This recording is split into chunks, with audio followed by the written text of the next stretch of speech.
They forgot to hang up the call. I heard the clink of a glass against a plate. Then my mother's sigh. Living with her is like living with a liability. Cut her loose before the audit. My father replied, We'll make it look like her fault. Send the file to HR under her login. I stood frozen in my West Halcyon apartment. My hand welded to the phone. I am the senior risk investigator for the corporation they were planning to defraud, and I am their daughter. My name is Rowan Dale. I am 29 years old, and for the last 4 years, I have been a senior risk investigator at Alder & Pike Logistics, one of the largest third-party logistics firms on the Eastern Seaboard. And at precisely 9:17 p.m. on a Tuesday night, my world, which I had so meticulously built on a foundation of data, logic, and verifiable truths, fractured into a million silent pieces. The break began with an ending. My mother had just concluded our weekly FaceTime call with a familiar, airy sign-off. Sleep well, dear. Don't work too late. The screen on my phone, resting flat on the cold, black quartz of my kitchen counter, went dark. But the call timer, a faint white set of digits in the top corner of the screen, kept ticking. 01-12-34, 01-12-35. They hadn't disconnected. A familiar oversight. My father, technologically clumsy, often fumbled with ending calls, passing the phone back to my mother, who would then get distracted. I was about to tap the red icon myself when I heard it. A sound that didn't belong, the distinct, high-pitched clink of a ceramic mug being set down on a saucer, followed by a sigh that was deeper and heavier than anything my mother had allowed herself to express during our entire conversation. It was a sigh of profound exhaustion, the kind reserved for when you believe you are finally alone. Then, her voice, stripped of its maternal warmth, sliced through the speaker. Living with her is like living with a liability, she said. The words were quiet, conversational, as if she were discussing a poorly performing stock. Another sound followed, the scrape of a metal spoon against porcelain. She was stirring something. Tea, probably. Her nightly ritual. We have to cut her loose before the audit. The refrigerator behind me hummed, a monotonous drone in the sudden, ringing silence of my apartment. I didn't move. My hand, which had been hovering over the phone, remained suspended in the air. The world had narrowed to the small speaker grill from which my life was being methodically dismantled. My father's voice joined hers. It was a low rumble, stripped of the jovial bluster he used in public. This was his true voice, the one he used for backroom deals at Dale Harbor Freight, the family business. We'll make it look like her fault, he whispered, the sound conspiratorial and rough. It has to be clean. We'll create a new directory in the shared server. Something innocuous. Vendor rebates. We plant the files there. Send an anonymous tip to HR under her login credentials. They'll have no choice but to investigate her. By the time they figure anything out, if they ever do, the audit will be over, and we'll be in the clear. My breath caught in my throat. Vendor rebates, a classic, almost cliché method for skimming funds, creating ghost vendors and pocketing the kickbacks. It was sloppy, amateurish, but effective if the internal investigator was compromised. Then came the third voice, light and musical, a chilling counterpoint to our parents' grim plotting. My younger sister, Serena. "Oh, that's perfect," she said, followed by a soft, almost breathless laugh. It was the same laugh she used when a waiter brought her a free glass of champagne. "Don't worry about the login. I'll text my friend from college. The one in IT at A&P. She owes me a favor. Rowan won't even need to be at her desk. She'll destroy herself, and she won't even know how it happened." The casual cruelty of it, the effortless betrayal, was what finally broke through my paralysis.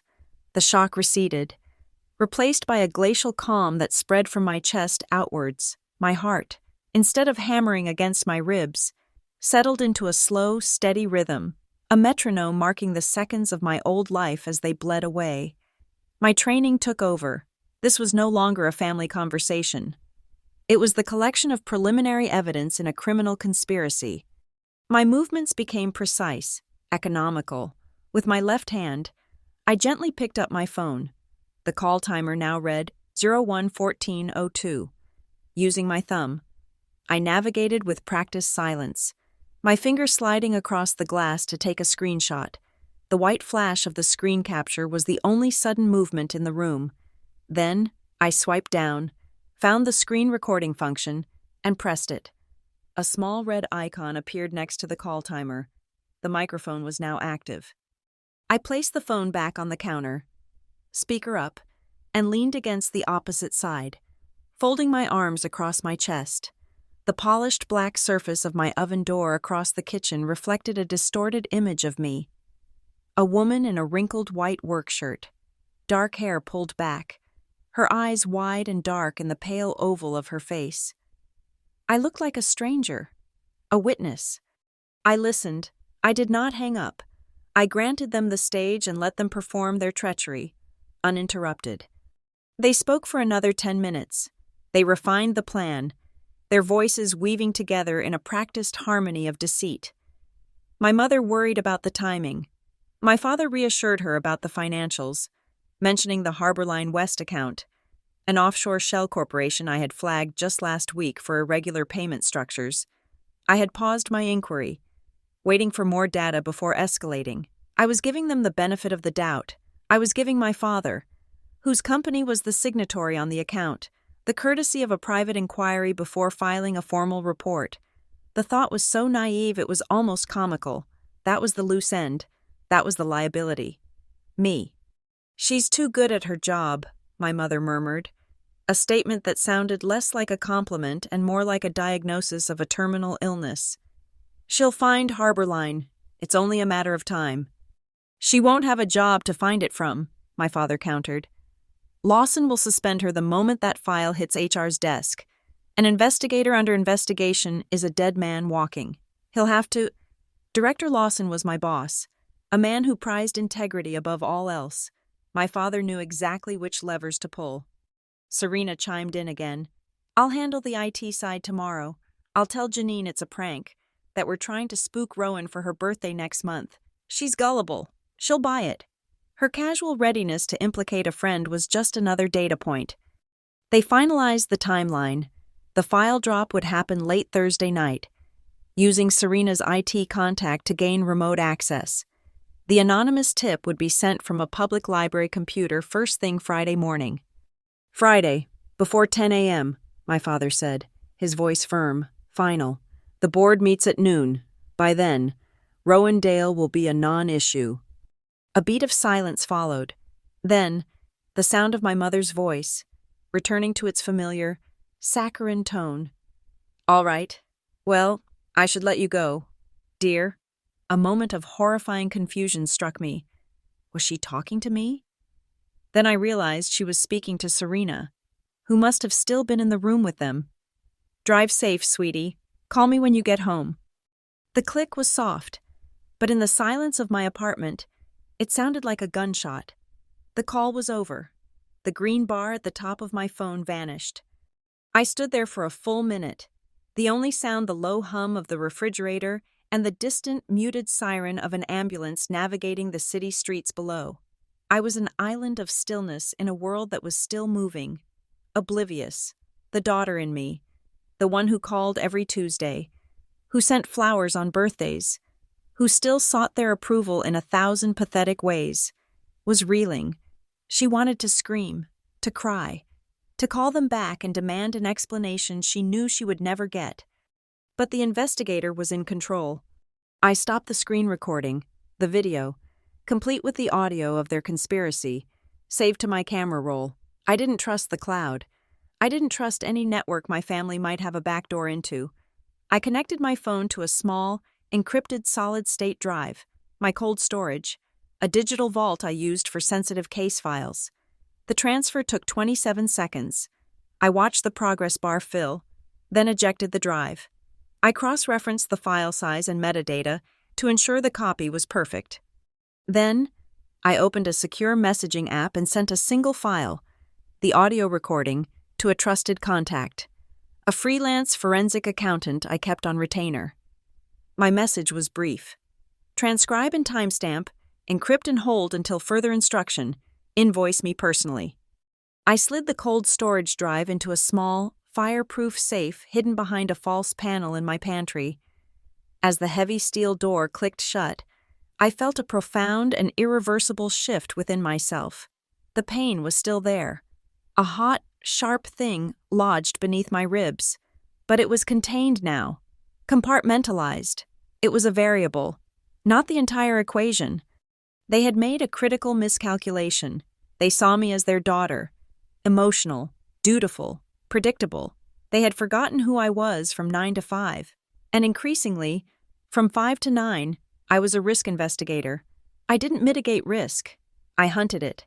I found loose threads, tangled accounts, and whispered conspiracies, and I pulled on them until the entire rotten architecture came crashing down.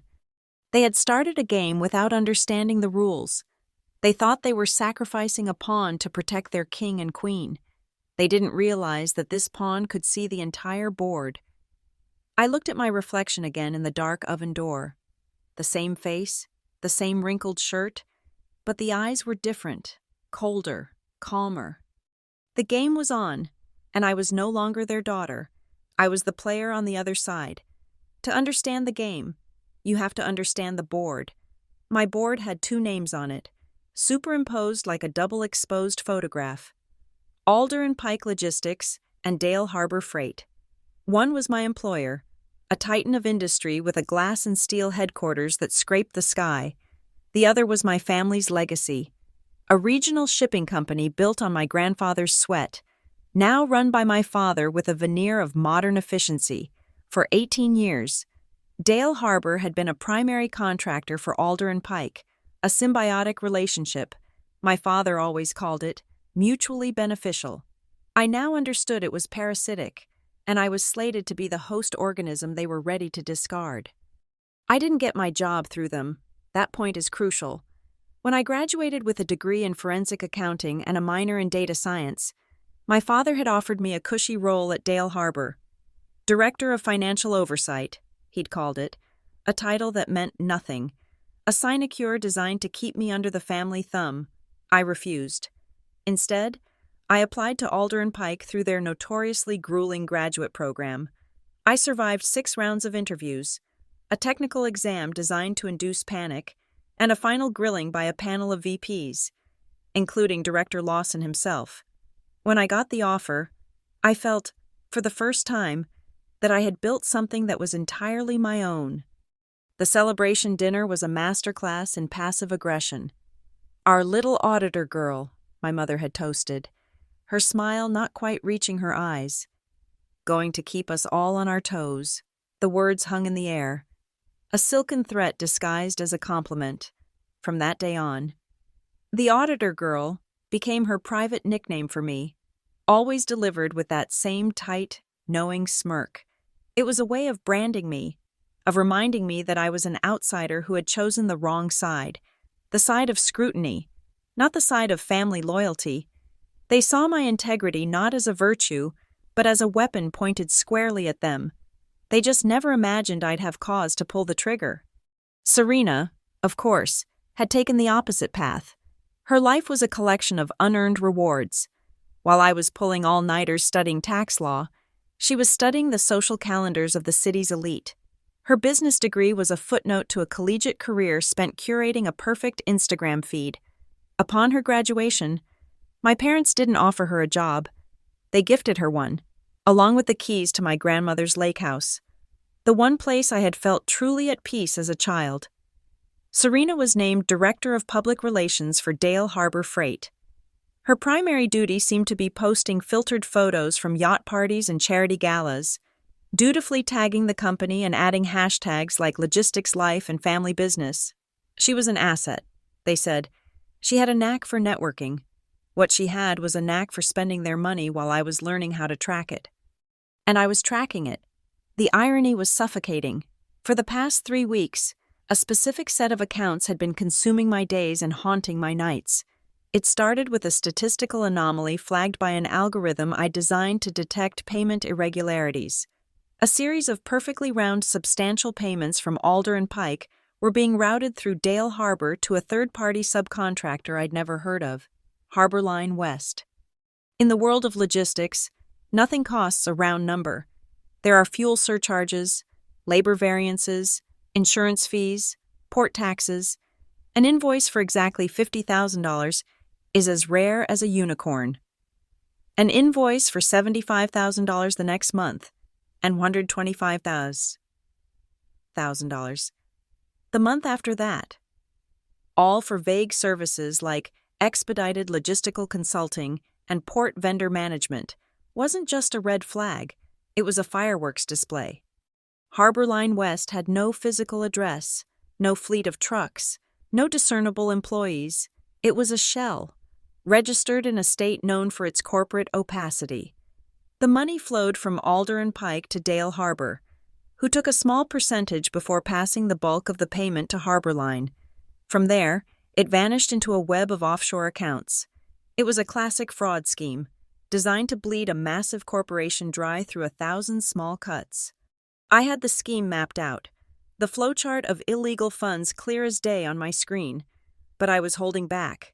I hadn't hit the big red button and escalated the file to Lawson and the legal department. There was a missing piece of the puzzle. For the scheme to work, someone inside Alder and Pike had to be approving the initial invoices from Dale Harbor, giving them the air of legitimacy. It had to be someone with high-level payment authorization, someone who knew how to bury the transactions in the right cost centers. I was looking for a ghost in our machine, an internal traitor. I ran access logs, cross-referenced personnel files, but found nothing. No single employee had the access pattern that matched the fraud. Then came the phone call. As my father's voice laid out the plan to send the file to HR under her login, the final, sickening piece of the puzzle didn't just fall into place. It shattered the entire board. They weren't trying to hide from my investigation. They were trying to become its conclusion. I wasn't the investigator hunting for a ghost. I was the ghost they were about to invent. They would plant the evidence on my account, creating a narrative where I was the corrupt insider. Using my position to enrich my family's company, I was the liability not because I was their daughter, but because my investigation was getting too close to the truth. They needed to discredit me, to neutralize me, before I could expose Harbor Line West, and by extension, them. The plan was as brutal as it was elegant. The auditor girl would be undone by a fake audit of her own making. I sat back in my chair, the leather creaking in the silent office. The shock had burned away, leaving behind a cold, hard certainty. The game had changed. They thought they were playing checkers, moving pieces to trap me. I was about to show them how to play chess. My first move was quiet, digital, and executed with absolute precision. I logged into my primary Alder and Pike workstation account. I didn't just change my password. I initiated a full security overhaul. I changed the password to a 24-character alphanumeric string generated by a quantum algorithm. I deauthorized all previously recognized devices. I changed my two-factor authentication from SMS, which can be compromised, to a physical YubiKey that now hung on my keychain. My real account was now a digital fortress. But the old password, the one Serena thought she could give her friend in IT? I kept that one alive, not for my account, but for the virtual honeypot I was about to create. They thought they had a key to my kingdom. I would let them use it. I would let them walk right through the door they thought was mine. And I would be on the other side, waiting, recording every single step they took into the trap I was now setting for them. The board was no longer theirs to control. They had made their opening move, confident in their strategy. Now, it was my turn, and I would let them advance all their pieces, let them feel the thrill of their impending victory. I would let them get close enough to see the checkmate they thought was theirs. Only then would they realize they had been playing my game all along. My grief was a cold, clean engine. By Wednesday morning, it had burned away all the extraneous emotions, the shock, the hurt, the sentimentality, leaving only the gleaming, efficient machinery of purpose. They had given me a deadline, Friday, before 10 a.m. That gave me less than 48 hours to build a cage from which there was no escape. My first stop was not my desk, but the server room in the sub-basement of the Alder and Pike building, a place kept at a constant 65 degrees, filled with the roar of cooling fans and the blinking of a million tiny lights. I wasn't there to touch anything, merely to think, in the cold, clinical air. The plan crystallized. They wanted to build a false reality inside my digital life. I would give them a soundstage, a perfect replica, and I would be the director, watching from behind the camera as they played their parts. Back at my desk, I began to build my bait profile, using a sandboxed virtual machine environment. I spun up a perfect clone of my corporate workstation. It had the same operating system, the same custom desktop background, a serene, minimalist photo of a foggy coastline, and the same folder structure.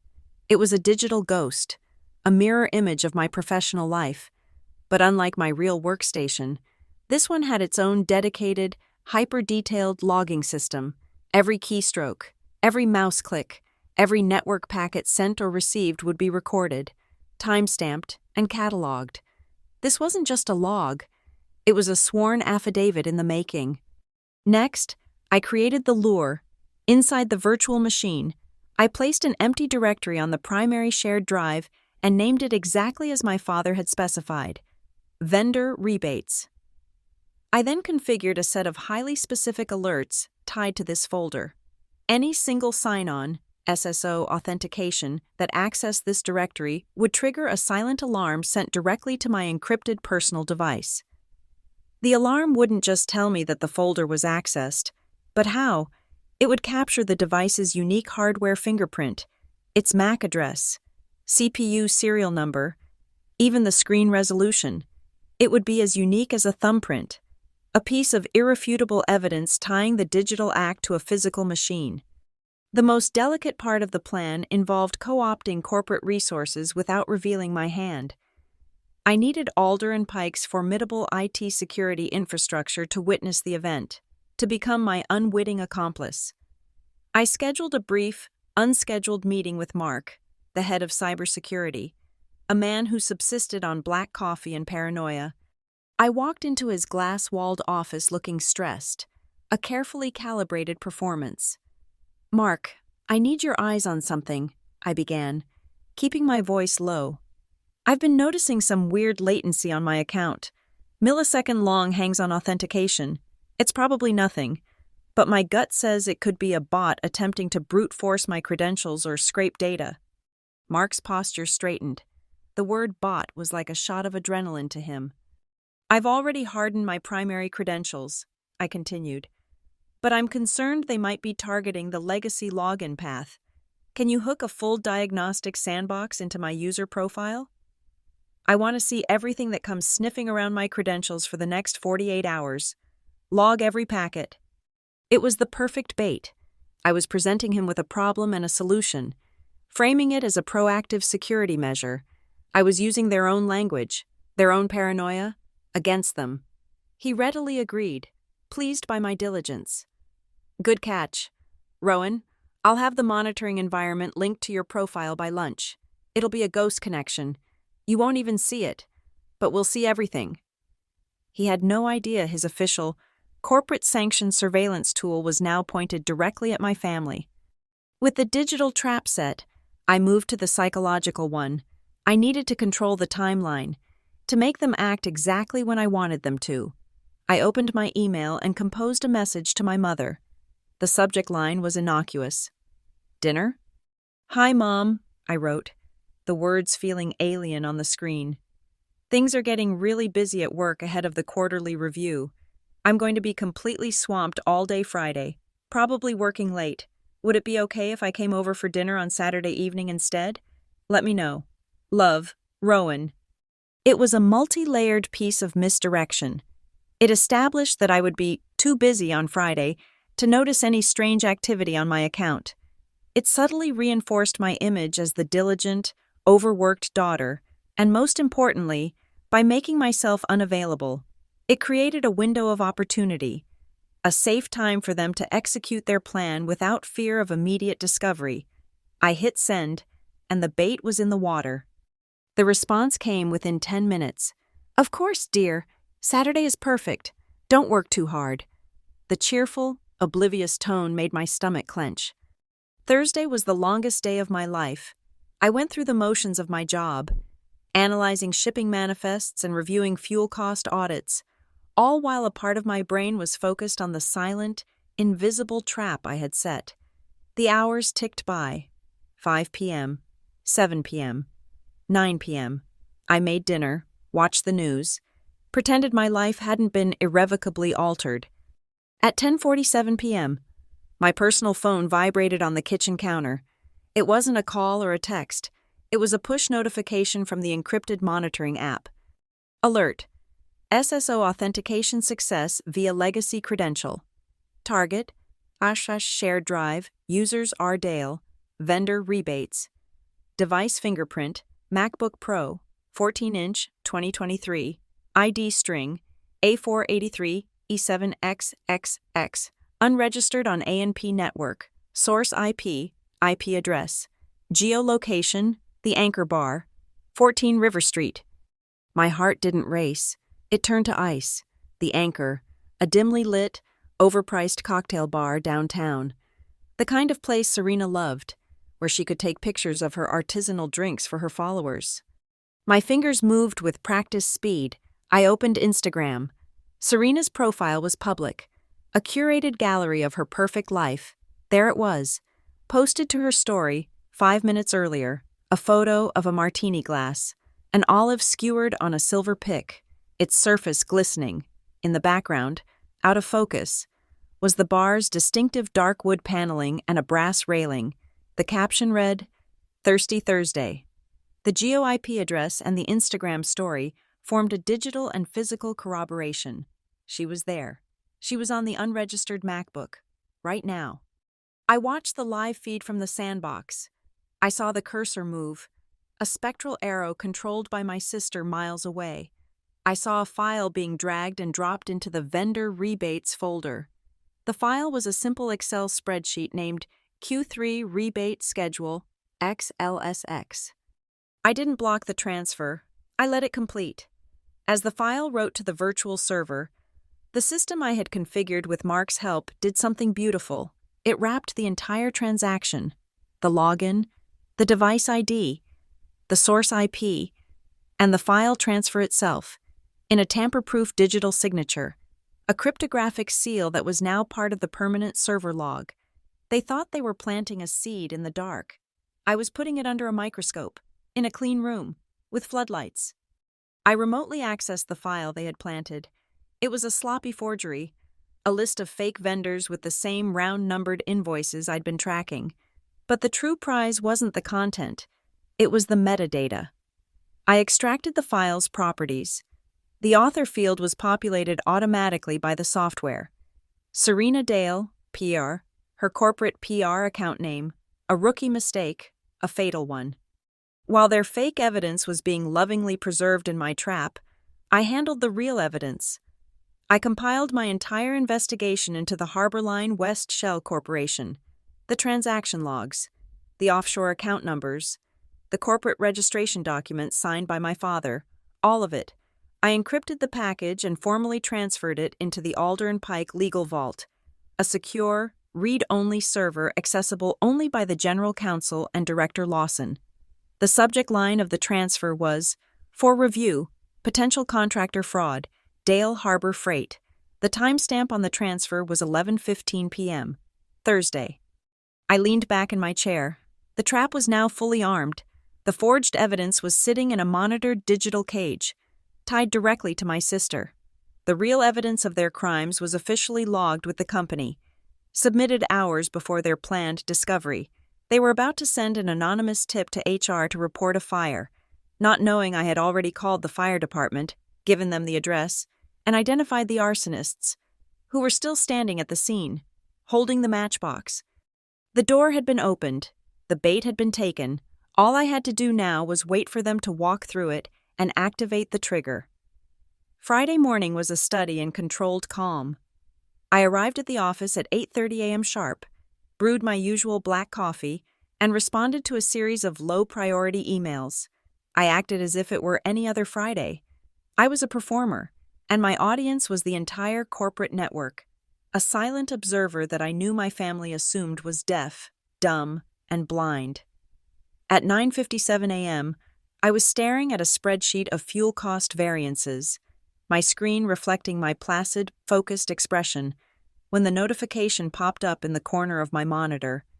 It was from HR, a chat ping from Brenda, the Senior VP of Human Resources, a woman with a perpetually concerned expression and a reputation for ruthless efficiency. Brenda P. Rowan, can you please come to Director Lawson's office? We need to speak with you about a time-sensitive matter.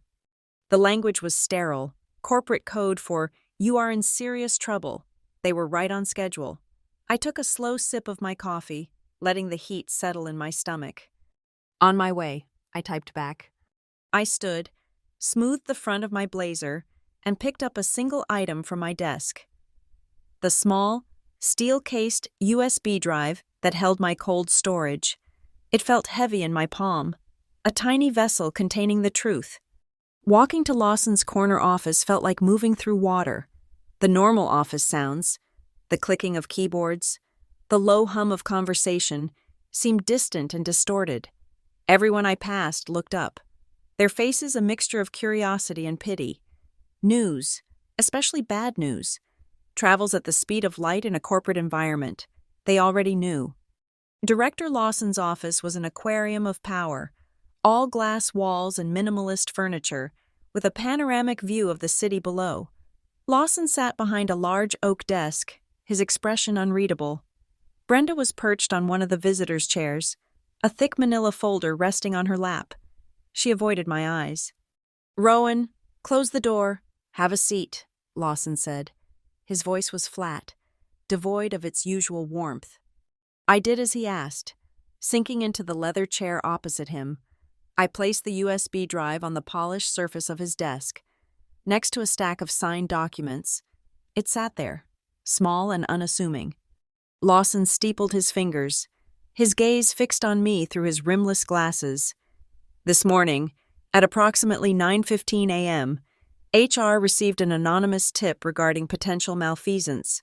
The tip directed them to a folder on the shared drive under your user profile. The folder is titled Vendor Rebates. He paused, letting the words hang in the air. This was the moment of the accusation, the point where the accused is expected to stammer, to deny, to unravel. I remained silent, my expression neutral. Inside that folder, he continued, they found a spreadsheet detailing a schedule of payments to several vendors contracted through Dale Harbor Freight. These payments appear to be fraudulent kickbacks. As the file was created and exists under your login credentials, this is now a major compliance issue. Brenda finally looked at me, her face etched with professional sympathy. Rowan, you know the protocol. We have to suspend your system access and place you on administrative leave, effective immediately, pending a full investigation. She slid a single piece of paper across the desk, a formal notice of suspension. My father's words echoed in my mind. Lawson will suspend her the moment that file hits HR's desk. An investigator under investigation is a dead man walking. They were so close, I could feel their victory hanging in the air, a tangible thing. I looked from the paper to Lawson's eyes. I understand the protocol. Director, I said, my voice even. But before you sign that, I need you to look at something. I slid the small USB drive a few inches closer to him. I need you to see the logs from the security sandbox you and Mark in IT set up for my account yesterday. Lawson's eyes flickered down to the drive, then back to my face. A flicker of confusion crossed his features. This was not part of the script. A sandbox? For what? I reported suspicious bot-like activity on my legacy credentials, I said smoothly. I was concerned about a potential breach. Mark activated a full diagnostic monitor to trace any access attempts. The drive contains the complete, unaltered log from the last 24 hours. Without a word, Lawson picked up the drive and inserted it into his laptop. He was a man who trusted data above all else. His fingers flew across the keyboard. A moment later, a graphical interface filled his screen, a visual representation of the network traffic to and from my virtualized account. It was beautifully, damnably clear. The log showed two distinct access events. The first was from my own registered workstation, located inside the Alder and Pike building, time-stamped throughout the previous day as I worked. The second was a bright red line originating from a completely different location. Lawson leaned closer to the screen, his brow furrowed. He zoomed in on the details of the second access event. This login was authenticated via a temporary OAuth token, he murmured, thinking aloud. Generated from a non-company device, a MacBook Pro. At 10:47 p.m. last night, he pointed at the screen, and the IP address originates from a place called the Anchor Bar. Why in the world would your account be accessed from a bar downtown? This was my cue. I didn't answer his question directly. Instead, I reached into my blazer pocket and pulled out my phone. Because I wasn't the one using my account, Director, I said. I opened the audio file. I had edited it down to the most critical 20 seconds. I pressed play. The tinny, distorted sound of my mother's voice filled the silent, executive office. Living with her is like living with a liability. Cut her loose before the audit. Then my father's voice, low and conspiratorial. We'll make it look like her fault. Send the file to HR under her login.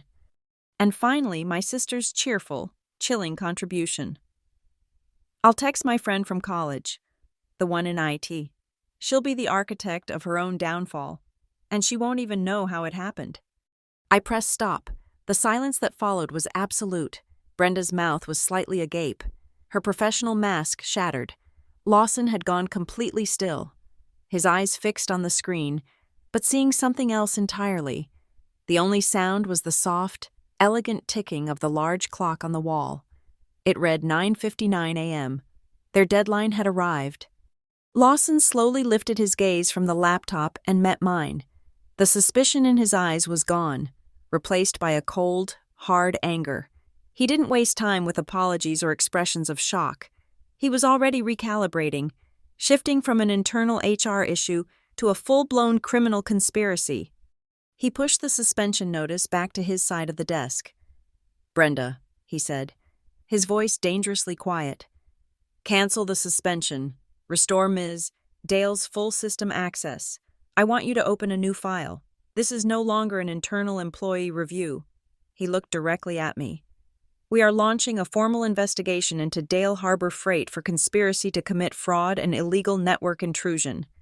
I nodded once, a single, sharp movement. The cage was locked. "Director," I said, my voice steady, "I'd like to request the rest of the day off. For personal reasons." The understatement was deliberate, a cold, sharp blade. "I believe my family needs to hear about this development from me, directly." A flicker of something, respect perhaps, passed through Lawson's eyes. "Granted," he said. I stood up, my legs feeling steady for the first time all morning. As I walked toward the door, Lawson's voice stopped me. "Rowan, good work." On my way out, just as my hand touched the door handle, a man in a sharp suit I recognized from the legal department stepped into my path. "Ms. Dale," he said quietly, "a word. We need you to maintain the status quo. Don't delete any files. Don't change any passwords. Don't speak to anyone else about this. Go home. But for now, we need everything to look exactly as it is. We'll be in touch this evening." I understood. They wanted the conspirators to believe their plan was working, to keep them complacent until legal had all their ducks in a row. They were giving them just enough rope. "Understood," I said. I walked out of the office, through the gauntlet of curious eyes, and didn't stop until I was in the elevator, descending toward the ground floor. As the doors slid open to the lobby, I pulled out my phone. I had one more message to send, a change of plans. I found Serena's contact and typed, "Dinner plans have changed. I'm not waiting until Saturday. See you tonight. There's something you need to hear." I hit send. The trap had been sprung. Now it was time to go and look the animals in the eye. The house smelled of control. It was the first thing that hit me as I stepped over the threshold. a carefully curated aroma of roasted chicken, lemon, and buttered rosemary that was designed to signal warmth, family, and order. My mother was a master of such stagecraft. The lighting in the foyer was soft and welcoming. The oak floors gleamed. It was a perfect picture of a perfect life, and tonight I had brought a bomb to hang on the wall. She greeted me with a kiss on the cheek that didn't quite land, her hands immediately fluttering to adjust the collar of my blazer. "Rowan, you look tired," she said, her voice a smooth blend of concern and criticism. "You work too hard." "It's been a busy week," I replied, my voice a carefully modulated instrument. Serena was already at the dining table, scrolling through her phone, a look of bored impatience on her face. She glanced up, offered a tight, insincere smile, and immediately looked back down. My father was in the living room, a glass of dark liquor in his hand, staring out the window into the encroaching twilight. The air was thick with unspoken things, a heavy blanket of denial smothering the entire house. We sat at the large oak dining table, the same one where I had learned my multiplication tables and where Serena had once tearfully confessed to crashing her first car. My mother brought out the chicken, golden and perfect, and set it in the center of the table. She moved with a practiced, almost ceremonial grace, arranging the side dishes of roasted asparagus and dauphinoise potatoes as if their precise placement could maintain the delicate equilibrium of her world. It was a ceremony of control, a last stand against the chaos I was about to unleash. For a few minutes, the only sounds were the clinking of silverware against porcelain and my mother's forced, cheerful questions about my apartment, my car, my non-existent social life. I answered in monosyllables, a dutiful daughter playing her part one last time. My father cleared his throat, setting his fork down with a decisive click. The performance was over. "Rowan," he began, his voice taking on the baritone of paternal disappointment he had perfected over a lifetime. "You're making your mother tired. We're all tired." He took a sip of his wine. "I got a call from your boss today, from Director Lawson." Ah, there it was, the opening gambit, played from a position of complete ignorance. He thought Lawson had called him to complain about me, to report my suspension. He thought he held all the cards. The dramatic irony was so thick I could taste it. Serena looked up from her plate, a flicker of triumphant cruelty in her eyes. My mother stopped pretending to eat, her hands clasped in her lap. "He told me there was a serious compliance issue," my father continued, leaning forward. "An investigation. He was very concerned about you, about your judgment." I didn't respond. I simply reached into my pocket, took out my phone, and placed it on the center of the table, next to the perfectly roasted chicken. The screen was black. It sat there, a sleek dark rectangle in the warm, yellow light of the dining room chandelier. 3 sets of eyes were now fixed on it. "What is this?" my father demanded. "A more accurate record of events," I said softly. I tapped the screen. The audio file was already open. I pressed play. The silence of the room was shattered by the sound of their own voices. Tinny and alien in this setting, they were ghosts at their own dinner table. "Living with her is like living with a liability," my mother's voice echoed, stripped of all its warmth. I watched her face. Her polite smile remained glued in place, a brittle thing, but a tiny muscle beneath her left eye began to twitch, a frantic, silent betrayal of her composure. "We'll make it look like her fault. Send the file to HR under her login." My father's recorded whisper filled the space between us. His face, which had been a mask of stern authority, slackened into stunned disbelief. "She'll be the architect of her own downfall, and she won't even know how it happened." Serena's light, musical laugh was the final, devastating blow. There was a sudden, sharp clatter as her fork slipped from her grasp and hit her plate. The sound was unnaturally loud in the sudden, ringing silence that followed the end of the recording. I let that silence stretch, let it press down on them. I watched as the full implication of what they had just heard settled into their minds. They weren't just being accused, they were being confronted with their own undeniable, recorded guilt. I was the first to speak, my voice cutting through the tension like a scalpel. This morning, Alder and Pike opened a formal investigation, I said slowly, deliberately making eye contact with each of them in turn. Not into me, into its primary contractor, Dale Harbor Freight, for conspiracy to commit fraud, illegal network intrusion, and attempting to frame a corporate officer. I let the words land. You should hire lawyers, very good ones. My father's shock finally curdled into rage. His face turned a deep, mottled red. He slammed his fist on the oak table, making the glasses jump. You, he roared, pointing a trembling finger at me. You did this. After everything we've given you, you are a traitor to this family. I did not flinch. I picked up my glass of water, took a small, steadying sip, and placed it back on the table with a soft click. No, I said, my voice as calm and cold as the ice in my glass. I'm an investigator. You are conspirators. You made your choice. I chose the facts. That was the breaking point for Serena. With a choked sob, she pushed her chair back so violently it almost toppled over. She didn't say a word. She just turned and fled, her footsteps pounding on the polished floor. A moment later, we heard the slam of the side door, echoing through the house. The sound was followed by the roar of her sports car's engine, which then sputtered, choked, and died, a failed escape. My father was breathing heavily, his face a mask of impotent fury, but my mother was looking at me with an expression I hadn't seen in years. The artifice was gone, the sarcasm, the disappointment, the carefully constructed matriarchal authority. It had all been stripped away. All that was left was a raw, desperate fear. Rowan, she said, and my name was a ghost on her lips. She said it the way she had when I was a child, when I had fallen from a tree and she had run to my side.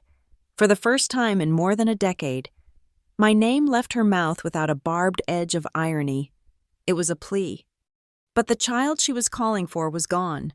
The daughter she was trying to summon had died on Tuesday night, on a FaceTime call they had forgotten to end.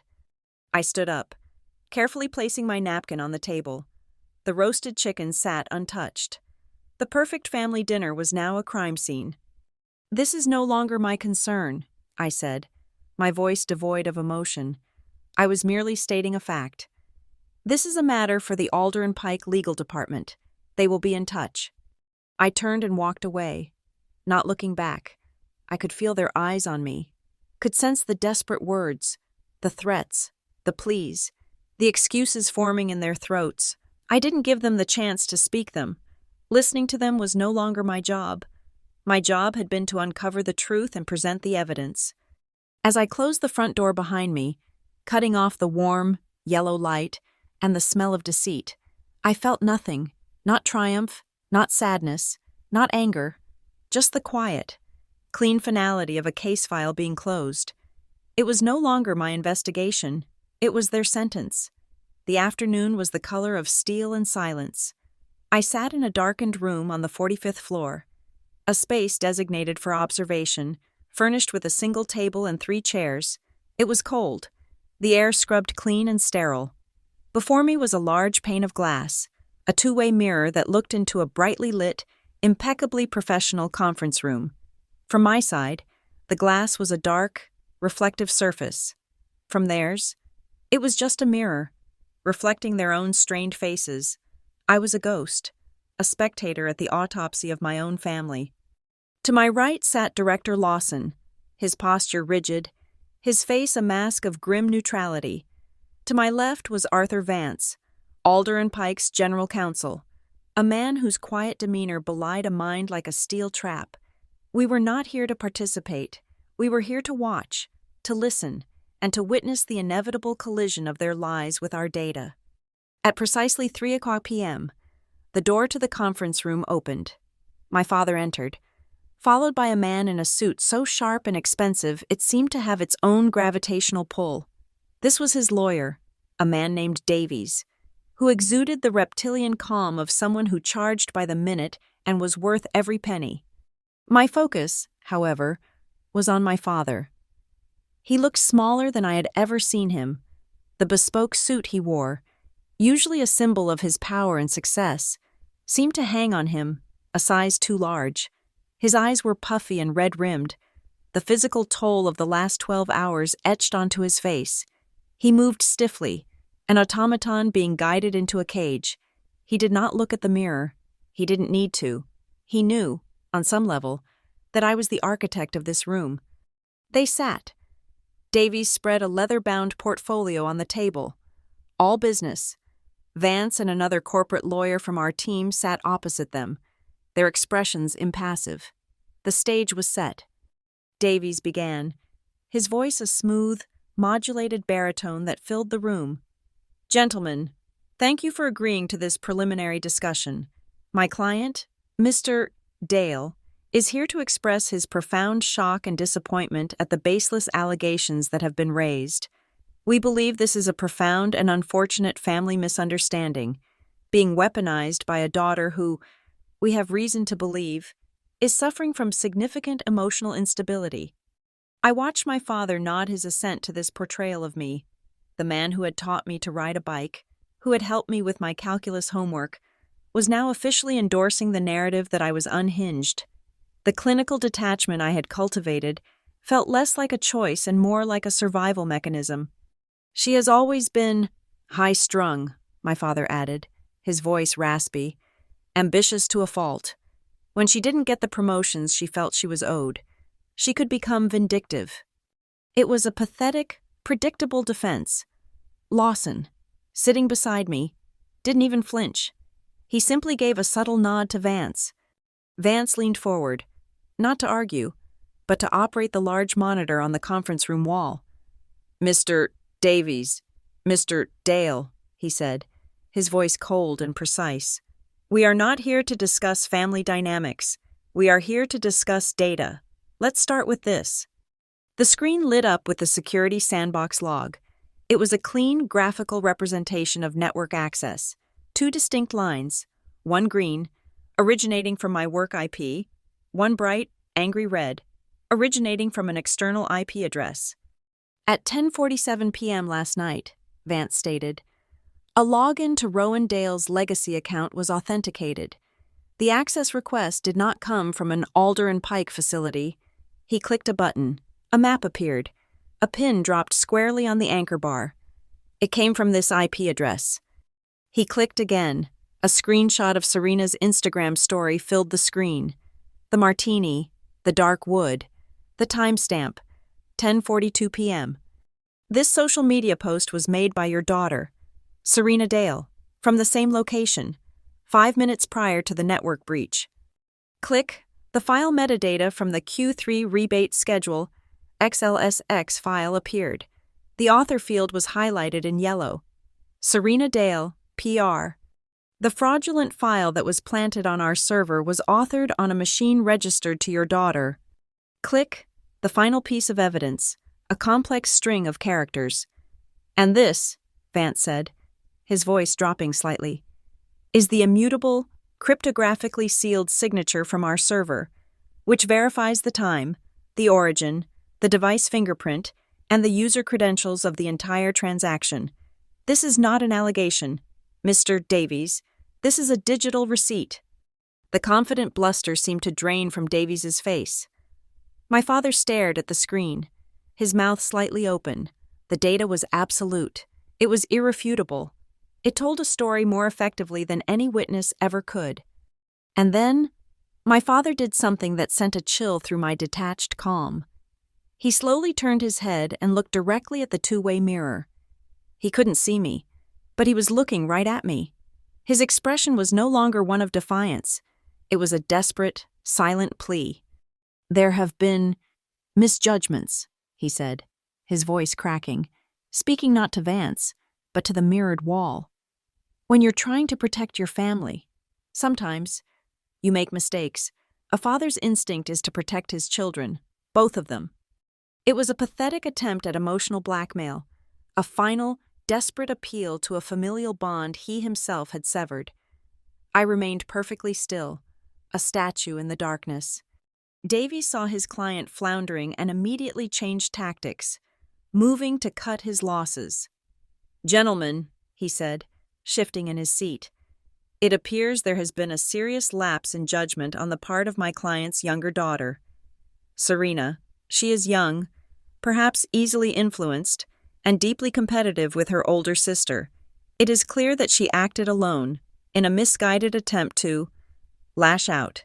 She is prepared to take full legal responsibility for her actions. We are prepared to discuss a settlement that makes Alder and Pike whole for any damages related to this unfortunate, isolated incident." He had offered up Serena, the sacrificial lamb. I watched my father's reflection in the glass. He didn't protest. He didn't defend her. He sat there, silent and complicit, ready to sacrifice his second daughter to save himself. Arthur Vance let out a breath that was almost a sigh. "Mr. Davies, your client's family drama is of no interest to us. The network intrusion was merely the event that drew our attention. Our primary concern is a far more serious matter." He clicked the remote again. The logs and screenshots vanished, replaced by a scanned document. It was the Articles of Incorporation for a company.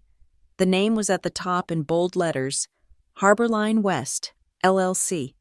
"We are concerned with fraud," Vance stated. "Specifically, a multi-year scheme to defraud Alder and Pike of millions of dollars through a shell corporation." He used his mouse to zoom in on the bottom of the last page. On the signature line next to the title, "Primary Signatory and Account Holder." The signature was elegant, looping, and instantly recognizable. It was my mother's. The air went out of the room. This was the checkmate. Davies's face went pale. My father looked as if he had been physically struck. They had walked in expecting to negotiate a slap on the wrist for a clumsy frame job. They were now staring at a federal case for wire fraud and money laundering, with my mother's name signed on the confession. The negotiation was over. The surrender began. Davies, his voice now thin and reedy, began talking about full cooperation. He offered complete, unrestricted access to all of Dale Harbor's and Harborline West's financial records, servers, and communications. He offered a sworn affidavit from my father, all of it, in exchange for an agreement that Alder and Pike would not pursue criminal charges against him. My mother's name was never mentioned, but she was the ghost now haunting the table, the leverage that had broken them completely.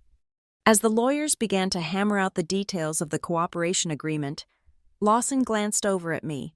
His eyes asked a silent question. "Is this enough?" I didn't speak. I picked up the small, silenced tablet in front of me and typed a single sentence. I turned the screen towards Lawson and Vance. "Demand full restitution, immediate unilateral termination of all contracts, and a 10-year debarment from any future bidding process for Dale Harbor Freight and any of its principals." Vance read the screen, and a slow, thin smile spread across his face. He nodded once. He turned back to the table. "In addition to the cooperation," he said, his voice ringing with finality, "our terms are as follows." He laid out my terms, the corporate death sentence. I watched my father's reflection in the mirror. As he heard the words, 10-year debarment, the last bit of fight left him. His shoulders slumped. He looked like an old man. The game was over.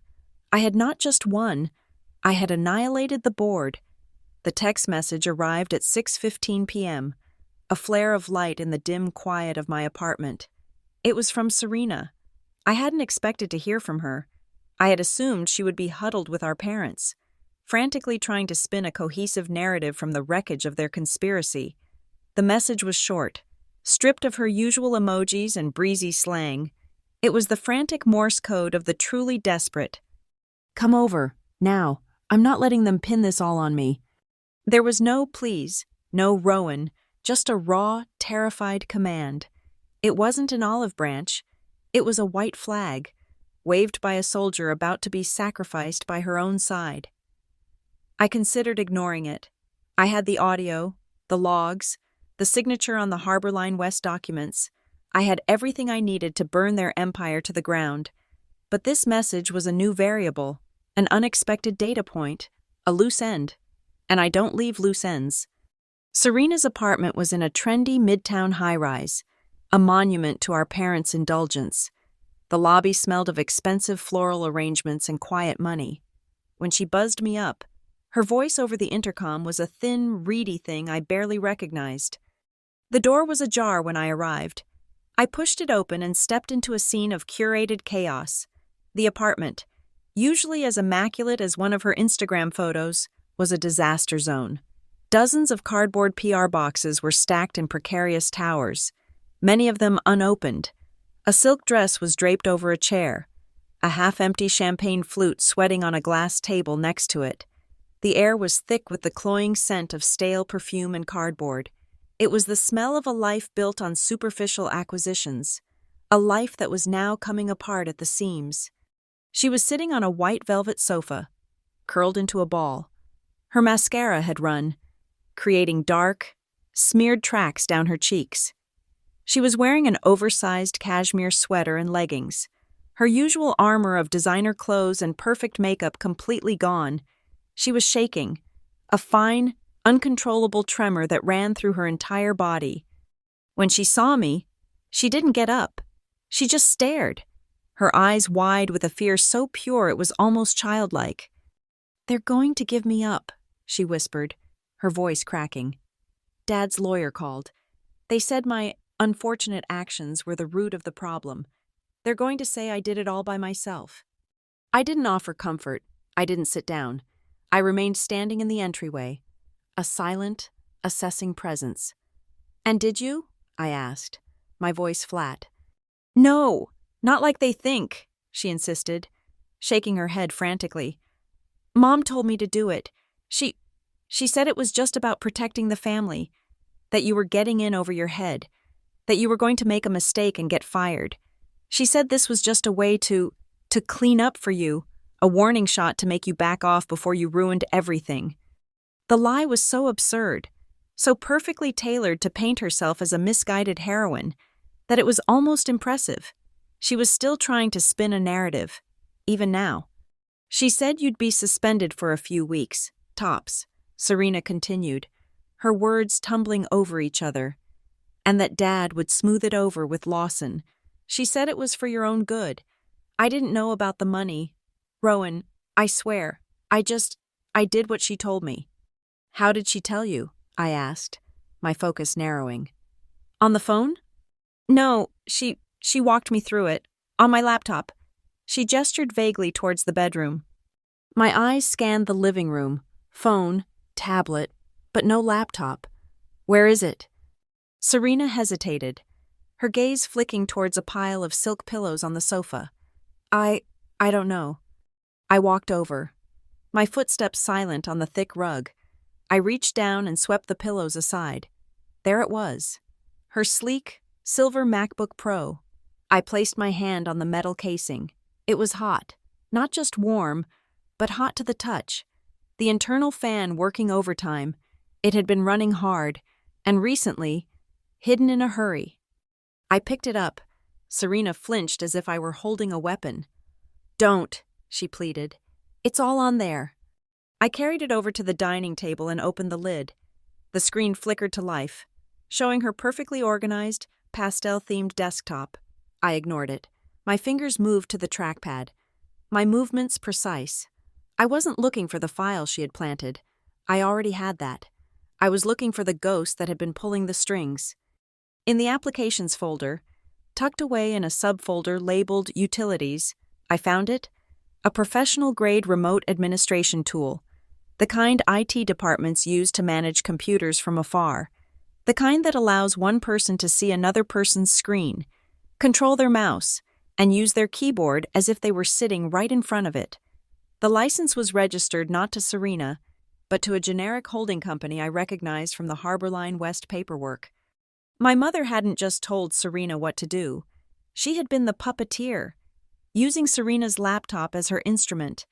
My sister hadn't even needed to know how to execute the plan. She just had to be online. "She was controlling your computer," I stated, not looking up. "She said it was easier that way," Serena mumbled, hugging her knees to her chest, "so I wouldn't make any mistakes." The final piece was there, waiting for me. It was a long shot, but manipulators like my mother often have a fatal flaw: vanity. They like to document their control. I navigated to the movie folder, then to the internal cache for the video editing software she used for her social media clips. And there it was, in a drafts folder, an unsent, untitled video file, created 2 nights ago. I clicked play. My mother's face filled the screen. She was in her home office, looking directly into her webcam. The video was a screen recording of her own desktop. "Okay, sweetie, can you see my screen?" she was saying, her voice patient and clear, as if tutoring a child. "Good. Now, I'm going to take control for a second. Just watch what I do." The video showed her cursor moving, remotely accessing Serena's desktop, opening the file, dragging it into the vendor rebates folder. She narrated every step, her face visible in a small window in the corner of the screen, a patient, smiling teacher guiding her pupil through a crime. "And that's it," she concluded, her smile widening. "Simple. Now, delete this video as soon as we're done. I'll call you in 5. She hadn't just left a fingerprint, she had left a signed, notarized, and videotaped confession. I stopped the video. I closed the laptop. The case wasn't just closed, it was hermetically sealed. I looked at my sister, a broken, weeping mess on her expensive sofa. She was a pawn, a willing and foolish one, but a pawn nonetheless. And in this new version of the game, a pawn who could testify against the queen was the most valuable piece on the board. I walked back to my bag and pulled out a gray anti-static evidence bag. I carefully slid the hot laptop inside and sealed it. Serena watched me, her eyes wide with terror. "What are you doing? You're going to give that to them?" "This is the only thing that separates you from a federal conspiracy charge," I said, my voice cold. "This laptop proves you were a tool, not the operator. It might save you." I zipped the bag and placed it on the table. Then I looked at her, really looked at her, for the first time. The mascara-stained girl, drowning in a sea of unopened boxes. I didn't feel pity. I didn't feel forgiveness. I felt a flicker of something else. Opportunity. "You have a choice, Serena," I said. "You can stick with Dad's high-priced lawyer, who will sell you out to save him and Mom without a second thought. He's already started. Or you can get your own lawyer, someone who works for you, and only you, someone who will advise you to cooperate fully in exchange for leniency." She stared at me, confused. The concept of someone acting in her best interest a foreign language. She finally gave a small, jerky nod, wiping at her nose with the back of her hand. For the first time, she didn't seem to care that her mascara was smearing further. I didn't move to hug her. We didn't have that kind of relationship. We were not sisters in that moment. We were 2 parties negotiating a deal on the edge of a crater. I reached into my wallet and pulled out a small, plain business card. I placed it on the table next to the empty champagne flute. "Evelyn Reed," I said. "She's the best public defender in the state. She eats private firm lawyers like Davies for breakfast. Her only client will be you." I turned and walked to the door. I didn't say goodbye. As I stood waiting for the elevator, I looked at my reflection in the polished brass of the call button. I saw my own cold, composed face staring back. I had what I needed. I had the final, undeniable proof that would not just end my father's career, but would likely send my mother to prison. And I had secured it by offering a lifeline to the sister who had tried to destroy me. The thought settled, clear and sharp as the city skyline visible through the hallway window. Sometimes, saving one person isn't an act of mercy. It's the most effective way to guarantee the conviction of another. Monday morning at 8 a.m. felt like the dawn of a new era. The main auditorium at Alder & Pike was a cavernous space, and today it was filled to capacity. The air was thick with the smell of industrial-strength coffee and a palpable, nervous energy. Hundreds of employees, from junior analysts to senior vice presidents, found their seats, their hushed conversations a low, anxious hum. On the massive LED screen that spanned the entire stage, 2 words glowed in the company's signature shade of corporate blue: Integrity Reset. I was not in the audience, I was backstage, in the small, dark waiting area, with Director Lawson and Arthur Vance. I held a small tablet in my hands. I was not nervous. I felt a strange, preternatural calm, the stillness of a surgeon before a critical incision. This was not about me, it was about the health of the organization, about excising a tumor in the most public, unequivocal way possible. The house lights dimmed. The ambient murmur of the crowd died down. A single spotlight hit the podium, and Director Lawson walked onto the stage. He adjusted the microphone, his movements deliberate, his face grave. "Good morning," he began, his voice amplified, filling every corner of the vast room. "We've called this all-hands meeting because transparency is a cornerstone of our culture. And in the spirit of that transparency, we need to address a serious issue head-on." He paused, letting the weight of his words settle.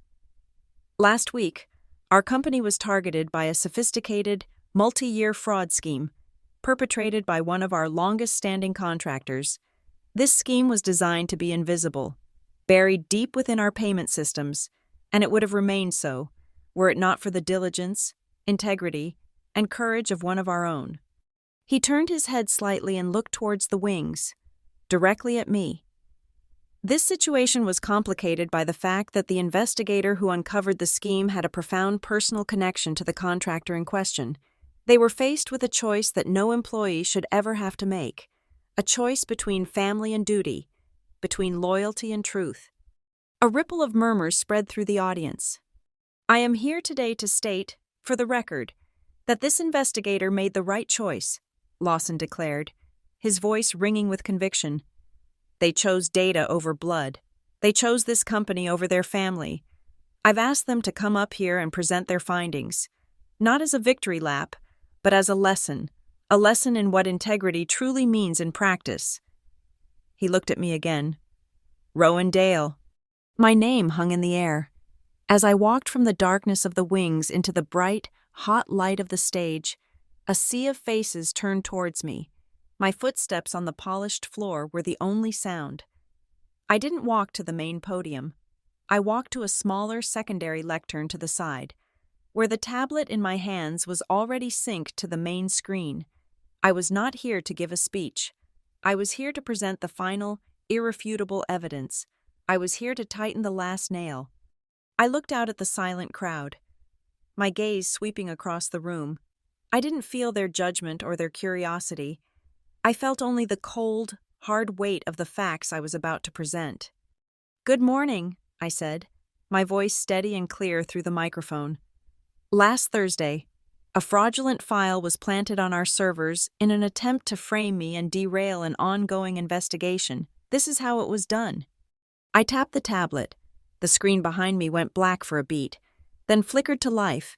It was a screen recording. My mother's face appeared in a small window in the corner, smiling, patient. Her voice, clear as a bell, filled the auditorium. "Okay, sweetie, can you see my screen? Good. Now, I'm going to take control for a second. Just watch what I do." A collective, sharp intake of breath swept through the audience. They watched, mesmerized, as a disembodied cursor, controlled by my mother, moved across my sister's desktop, dragging the forged Excel file into the vendor rebates folder. The entire clip was only 20 seconds long, 20 seconds of calm, maternal guidance on how to commit a federal crime. When it ended, the screen went black again. The silence in the room was absolute, profound. It was the sound of 1,000 people processing a betrayal. I tapped the tablet again. The video was replaced by the cold, black and white text of a legal document. I zoomed in on the key clause, highlighted in yellow. It was from the cooperation agreement signed late Friday night.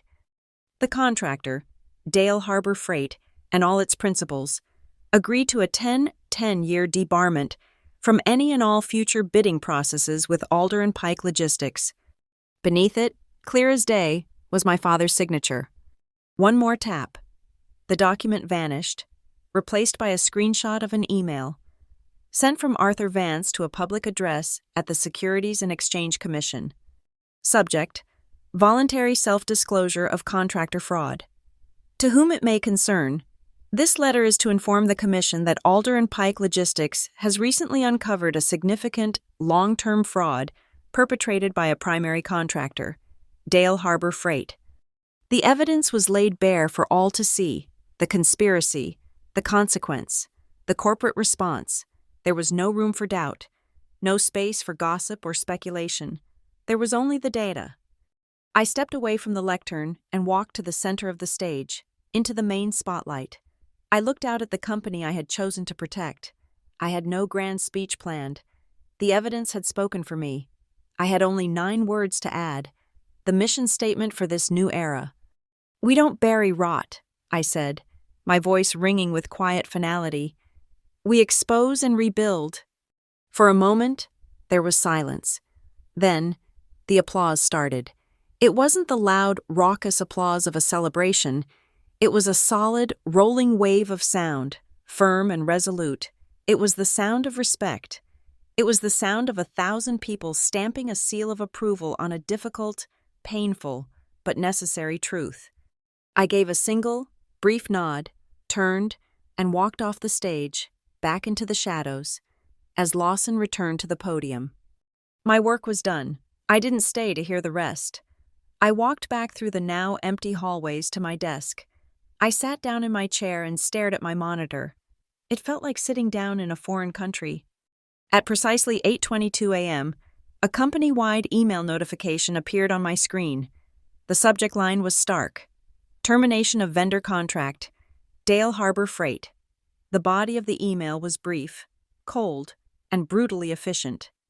Effective immediately, all existing contracts between Alder and Pike Logistics and Dale Harbor Freight have been terminated due to a material breach of contract and a violation of our company's code of conduct. 2 minutes later, at 8:24 a.m., my phone, which I had left on my desk, began to vibrate.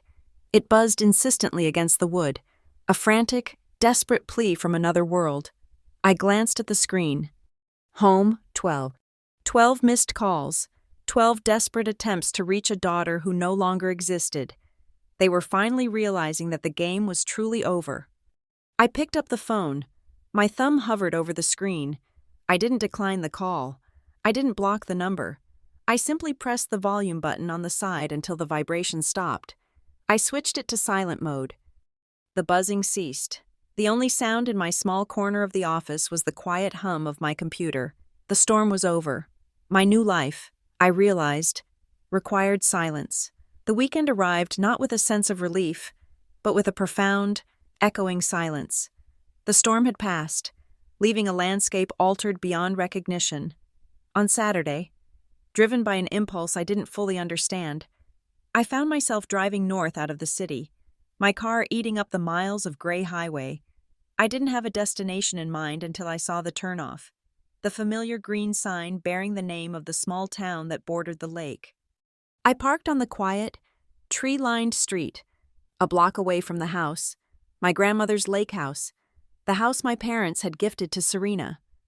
I walked the rest of the way, the autumn air crisp and cold against my face, the scent of wood smoke and damp leaves filling my lungs.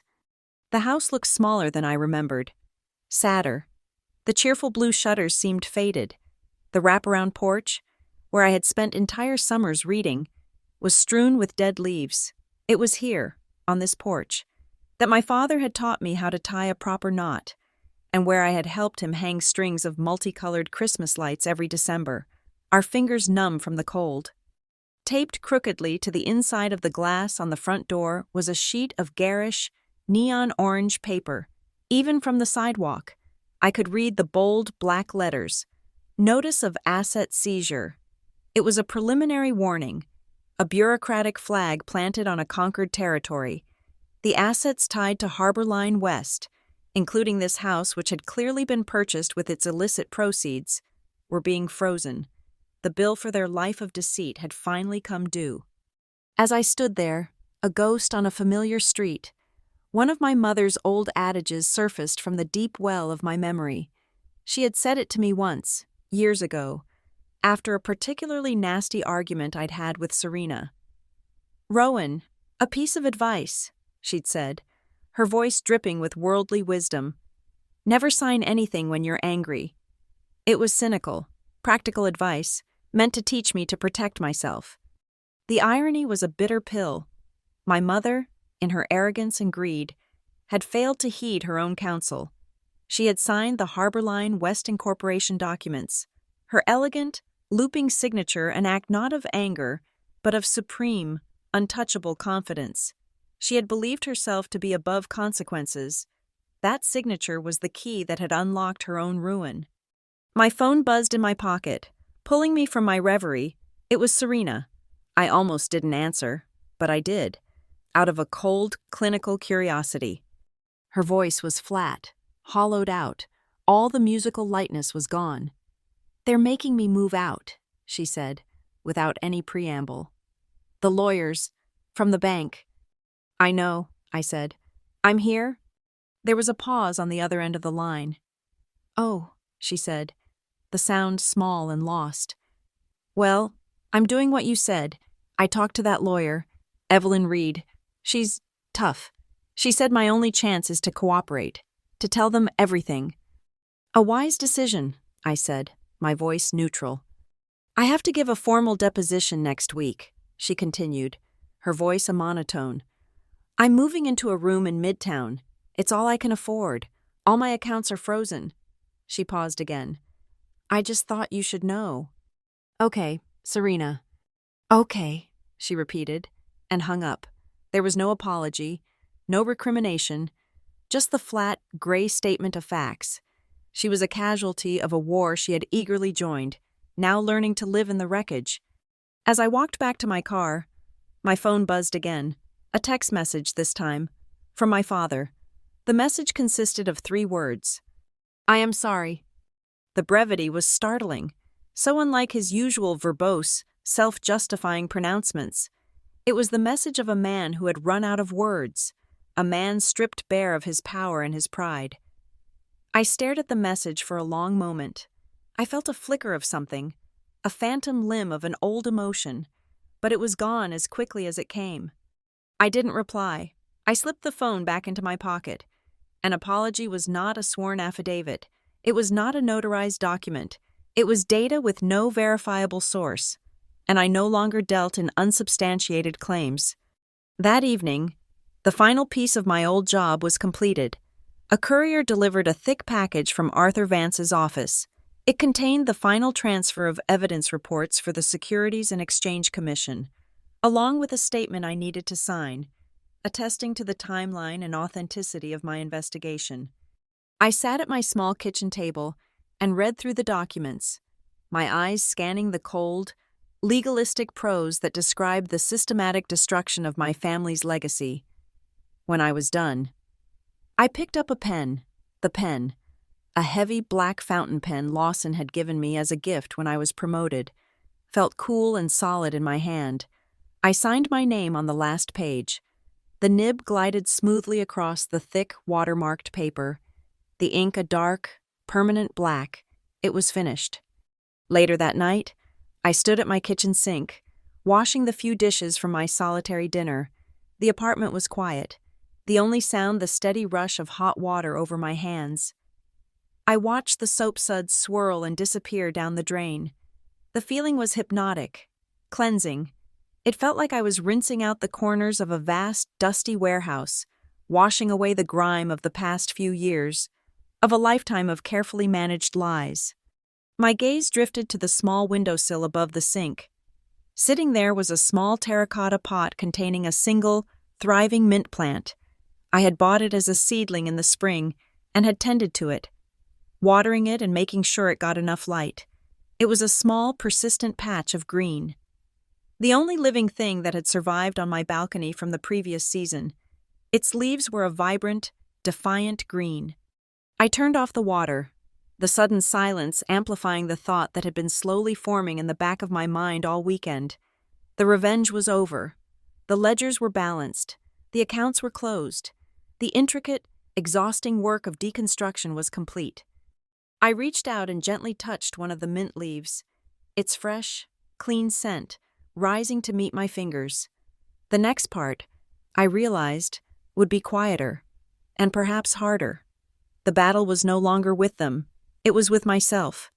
The challenge now was to keep the rot that had consumed them from taking root inside of me.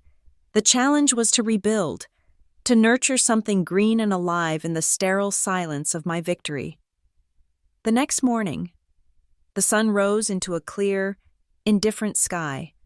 I woke up not to the jarring buzz of an alarm, but to the gentle, natural light filtering through my blinds. I sat on the edge of my bed for a long time, the silence of the apartment a blank canvas. There was one final communication to make, not a conversation, but a transmission, a closing statement. I picked up my phone, my thumb scrolling through my contacts until it found the entry simply labeled Home. I pressed the call button. It rang twice, then switched to the smooth, recorded voice of my mother's voicemail. I didn't wait for the beep. I held the phone to my mouth and spoke 7 words into the digital void, my voice a quiet, level monotone. Living with truth is living with me. I ended the call before the system could confirm the message was received. Then, with a few deliberate taps, I opened the contact, selected Block this caller, and confirmed my choice without hesitation. A small, insignificant act that felt like the turning of a great, heavy key in a lock that would never be opened again. The line was cut. The connection was severed. At 9:03 a.m., an email from Director Lawson appeared in my inbox. The subject was Internal Commendation. It was a forward of a company-wide memo, praising my work in glowing, corporate-approved terms. It mentioned a significant bonus and an immediate promotion to lead investigator of the newly formed Contractor Compliance Division. It was everything I had once worked for, a formal recognition of my skill and dedication. I read the email once, archived it without replying, and closed my laptop. The promotion felt like a relic from a different life, a trophy for a game I was no longer playing. I needed air. I left my apartment and walked, not towards the towering glass and steel of the Alder and Pike building, but in the opposite direction, towards a small park that bordered a quiet, man-made lake. I found a small sidewalk cafe with a few empty metal tables and ordered a black iced coffee. The coffee was sharp and cold. I sat there, watching the sunlight glitter on the surface of the water. The gentle breeze stirring the last of the autumn leaves on the trees. The city was waking up around me. The distant hum of traffic, the chime of a bicycle bell, the murmur of conversations from other tables. It was all so ordinary, so beautifully, blessedly normal. A young woman walked past, pushing a stroller.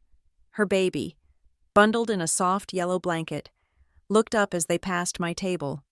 The baby's eyes, wide and impossibly blue, met mine, and then a slow, gummy smile spread across its face, a moment of pure, uncalculated joy offered to a complete stranger. It was a smile of absolute innocence, a human being with no history, no grudges, no betrayals, a clean log file, not yet written to. I felt the corner of my own mouth twitch in a faint, answering smile. The moment passed. The woman and her baby continued on their way, disappearing around a bend in the path. I finished my coffee and walked back to my apartment. It was time for the final ritual. I sat at my desk and opened my laptop one last time.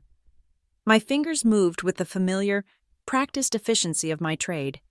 First, I accessed the sandboxed virtual machine, the digital stage where they had performed their act of self-destruction. The folder named Vendor Rebates was still there. The fraudulent Excel file. The logs capturing every single incriminating packet of data. It was a perfect, self-contained diorama of their crime. I didn't save it. I didn't archive it. I dragged the entire virtual machine instance into the system's digital shredder. A warning popped up. Are you sure you want to permanently delete this item? I clicked yes. The progress bar filled in less than a second, and it was gone. The battlefield had been sterilized. Next, I logged into the secure legal vault. My access credentials were still valid. I found the file containing the final, signed SEC transfer report and Serena's laptop evidence. It was all there, preserved in cryptographic amber. My role in its preservation was over. I navigated to my own user permissions and initiated a transfer of ownership to Arthur Vance, followed by a request to permanently revoke my own access. The system complied instantly. The book was closed, and I had just handed the key to the librarian. Finally, I opened my encrypted messaging app and sent one last message to Vance. All evidence transfer complete, all temporary environments deleted, access revoked, the file is yours, Rowan Dale. His reply came back in less than a minute. Thank you, Rowan. We'll take it from here. I closed the laptop. The work was done. The last loose end had been tied off. There would be no more late-night data dives, no more tense meetings, no more confrontations. There would be no tearful reconciliations, no dramatic courtroom confessions that I needed to attend, no holiday dinners spent navigating a minefield of unspoken resentment. I had not offered forgiveness, because none had been truly asked for. They had not offered remorse, only regret for being caught. There would be no hugs, no promises to rebuild, no looking back. The past was no longer an active investigation. It was a closed case file, archived in a vault to which I no longer had access. I stood up from my desk and walked to the window, looking out at the city skyline. In my mind, I saw it all from a distance, like the final shot of a film. An imaginary camera pulls back from my apartment window, showing a woman standing alone, bathed in the clean morning light. It continues to pull back, the woman shrinking, the building becoming just one of many, the city itself a complex, glittering grid. The focus softens, holding for a moment on the simple image of my hand, resting on the cool glass of the window pane, before it fades to black. The end. Thank you so much for listening to my story. I'd love to know where in the world you're tuning in from, so please drop a comment below and let's connect. If you enjoyed this, I would be so grateful if you'd subscribe to the channel and give this video a like, and to help this story reach more people, please consider hitting the hype button to show your support. It truly makes a difference.